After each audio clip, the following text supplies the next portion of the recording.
Hi மக்களே, இந்த video நம்ம என்ன பார்க்க போகிறோம் பார்த்தீங்கன்னாக்கா, ஒரு தம்பி ஒருவர் பார்த்தீங்கன்னாக்கா நம்மகிட்ட ஒரு கேள்வி ஒன்று கேட்டிருக்காப்புல. அது என்ன பார்ப்போம். ஹாய் அண்ணா, 2 குட்டி போடக்கூடிய ஆடு மற்றும் 3 குட்டி போடக்கூடிய ஆடு எப்படி பார்த்து வாங்குவது அப்படின்னு கேட்டிருக்காப்புல. அதற்கான வீடியோ தான் இது. உங்களுக்கும் பயனுள்ளதாக இருக்கும். முதல்ல நம்ம தெரிஞ்சிக்க வேண்டியது ஜாதி ஆடுகளை பற்றி தாங்க. அதை நம்ம தெரிஞ்சுக்கிட்டால் தான் எந்தெந்த ஆடு எத்தனை குட்டி போடுங்கிறத நம்ம தெரிஞ்சிக்க முடியும். இப்போ நம்மகிட்ட இருக்கிறது எல்லாம் பார்த்தீங்கன்னாக்கா ஜாதி ஆடுங்க தான். இந்த ஜாதி ஆடு எப்படி இருக்கும் பார்த்தீங்கன்னாக்கா, நீட்டு போக்கில் இருக்குங்க. சரிங்களா, இது ஒரு குட்டி 2 குட்டி தான் போடும். நம்மகிட்ட இருக்கிறதும் ஜாதி ஆடுங்க தான். இந்த ஜாதி ஆடுங்க பார்த்தீங்கன்னாக்கா ஒரு குட்டி போட்டாலும் நல்லா வெயிட்டாக போடுங்க, நல்லா ஹைட்டாகவும் இருக்கும்.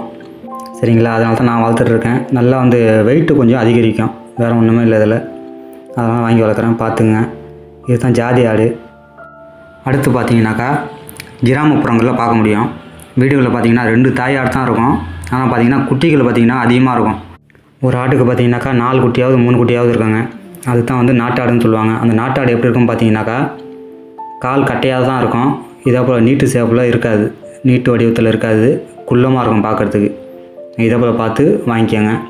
அது நாட்டாடுன்னு கேட்டாலே தருவாங்க. நாட்டாடு தான் 4 குட்டிலேருந்து 3 குட்டி வரைக்கும் போகிறாங்க. சரிங்களா, நீங்கள் பார்த்து வாங்கிக்கோங்க.